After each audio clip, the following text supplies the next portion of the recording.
Good morning class.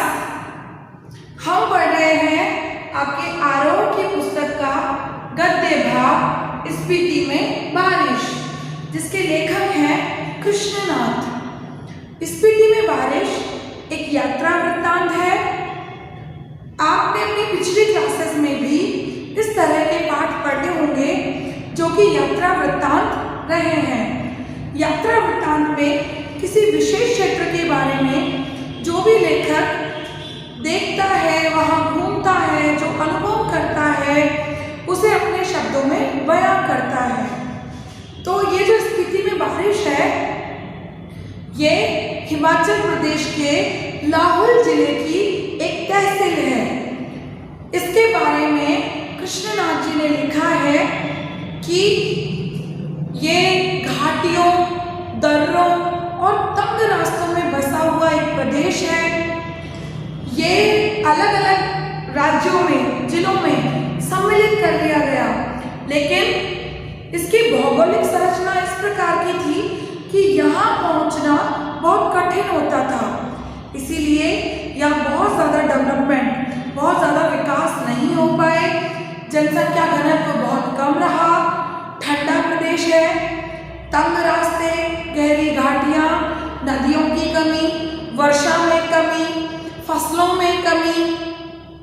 तो इसके बारे में हम पढ़ना प्रारंभ करते हैं। बेटा, इस पाठ में जो आंकड़े, डिजिट्स आए हैं, आपको उन पर ध्यान नहीं देना।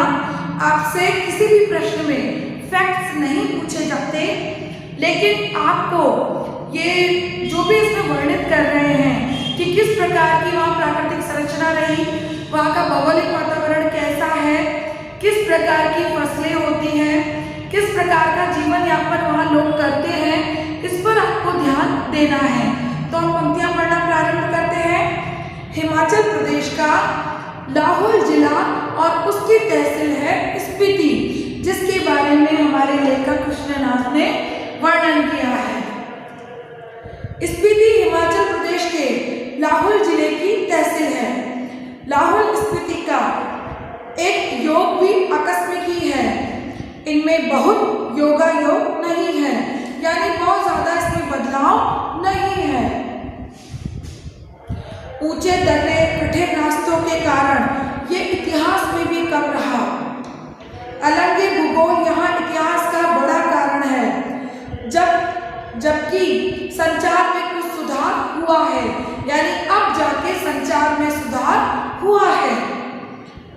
तब भी लाहौल स्पीति का योग प्राय वायरलेस सेट के जरिए है, जो केलंग और काजा के बीच खड़कता रहता है। यानी स्पीति का ये जो क्षेत्र है, वहाँ के दो और क्षेत्र हैं, स्पीति और काजा। वहाँ कैसे बात होती है? वायरलेस सेट से।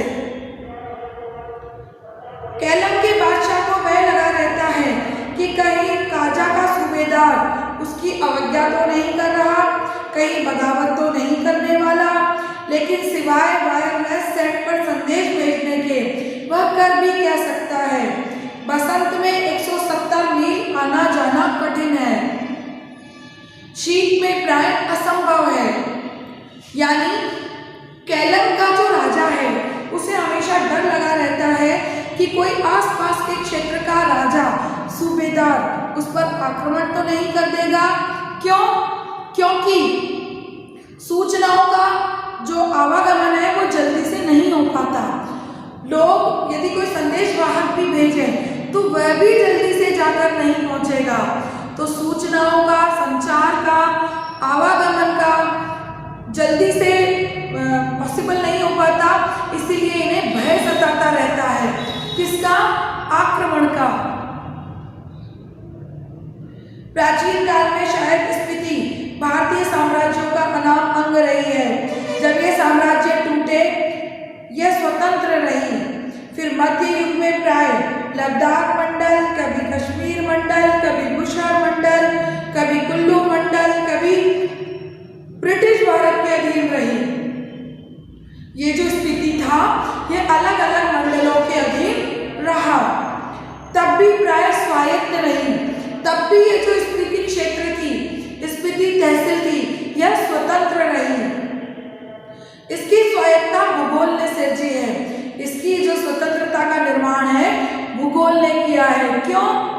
क्योंकि दर्रे हैं, घाटियां हैं, तंग रास्ते हैं, ठंडा प्रदेश है, तो यहाँ आवागमन आसानी से नहीं हो पाता। भूगोल इसकी रक्षा करता है, भूगोल ही इसका संहार करता है। देखो, भूगोल के कारण ही स्वतंत्र रहा, लेकिन भूगोल के कारण ही इसका नाश भी हो रहा है। कैसे? क्या होता है बेटा? आवागमन का साधन नहीं है, आधुनिक सुख सुविधाओं का अभाव है, संचार के साधन नहीं है, डेवलपमेंट इजीली नहीं हो रहा, पर्यटन का विकास नहीं हो रहा, तो भूगोल के कारण इसका नाश भी हो रहा है ना।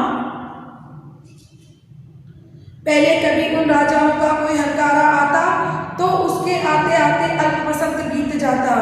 कभी कोई जोरावर सिंह जैसा आता तो स्पीति का तरीका वही था। तो चिलिंग गोनपा में मैंने देखा, जब डायनामाइट का विस्फोट हुआ तो लाहुली हदस कर, आंखें बंद कर, चाकमा का तना पकड़कर एक दूसरे को पकड़कर बैठ गए।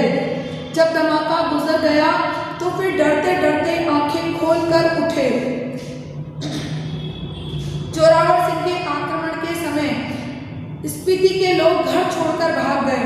उसने स्पीति को और वहां के बिहारों को लूटा।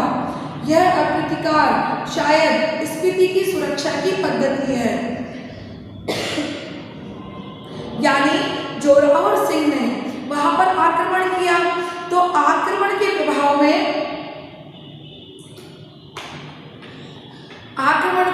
के कारण वहां की जनता ने आंखें बंद कर ली, घबरा गए।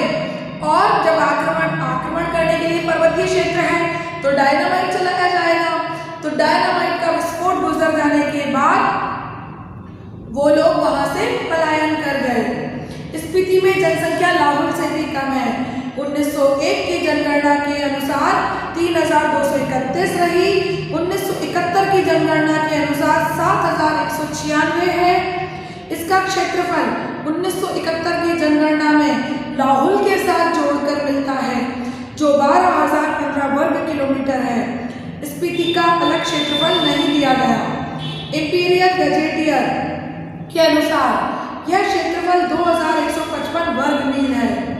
इस तरह स्पीति की जनसंख्या वर्ग मील 4 से भी कम है। 1901 में ये प्रति वर्ग मील 2 से भी कम थी। देखो यहाँ की जनसंख्या कितनी कम थी, प्रति वर्ग मील 4 और उससे पहले 2। लाहौल स्पीति का प्रशासन ब्रिटिश राज के सैनिकों को जस्ता तस मिला। अंग्रेजों को ये 1846 में कश्मीर के राजा गुलाब सिंह के जरिए मिला। अंग्रेज इनके जरिए पश्चिमी तिब्बत के ऊन वाले क्षेत्र में प्रवेश चाहते हैं। तिब्बत में अंग्रेजी साम्राज्य के दूरगामी हित भी थे। जो भी हो, 1846 में कुल्लू लाहौल स्पीति ब्रिटिश अधीनता में आए। पहले सुप्रिंटेंडेंट के अधीन थे, फिर 1847 में कांगड़ा जिले में शरीक कर दिए गए। लद्दाख मंडल के दिनों में भी स्पीति का शासन एक नोनो द्वारा चलाया जाता था। वहां के राजा को, स्थानीय शासक को नोनो कहते थे। मतलब उनका नाम नोनो रख दिया गया था, जिनका ओहदा, जिनका पद सेकंड ग्रेड के मजिस्ट्रेट के बराबर होता था। ब्रिटिश भारत में भी कुल्लू के असिस्टेंट कमिश्नर के समर्थन से यह नोनो कार्य करता था। इसका अधिकार क्षेत्र केवल द्वितीय दर्जे के मजिस्ट्रेट के बराबर था, लेकिन स्पीति के लोग इसे अपना राजा ही मानते थे। राजा नहीं तो दमयंती जी को रानी मानते थे। यानी इस प्रकार यहाँ का प्रशासन चलता था। ब्रिटिश शासन के अधीन जब यह था तो भी स्पीति क्षेत्र अपने आप में स्वतंत्र रहा, इसकी भूगोल के कारण, इसकी प्राकृतिक संरचना के कारण। बेटा एक चीज मैं आपको सूचित कर दूं, कुछ बच्चे बाद में नए जुड़े हैं जिन्हें शायद बुक और क्वेश्चन आंसर्स की प्रॉब्लम आ रही होगी। उनके लिए मैं वापस लेसन 1 से PDF डालना स्टार्ट कर दूंगी। तो जिनका कंप्लीट काम है वो अपना आगे कंटिन्यू करें, जिनका काम कंप्लीट नहीं है वो अपना पिछला कंप्लीट करते चले। और जिनके पास बुक्स है वो अपने अब तक के काम को कंप्लीट करके ग्रुप में शेयर करें। कोई चीज़ समझ में नहीं आ रही हो पूछें। मैंने आपको वह इंफॉर्मेशन भी शेयर कर दी है जिसके तहत आपके 11th के कुछ चैप्टर ओमिट हैं। हम वही पढ़ेंगे जो आपके सिलेबस में है। कोरोना के चलते कुछ चैप्टर्स को ओमिट कर दिया गया है, तो जो आपके सिलेबस में है हम उन्हें पढ़ते जा रहे हैं। YouTube पर हमारी प्रीवियस क्लासेस अवेलेबल हैं। अब भी जिन्हें चीज़ें नहीं मिल रही हो, नहीं सूचना प्राप्त हो, तो प्लीज़ वो इन्फॉर्म करें। मिलेंगे अगली क्लास में।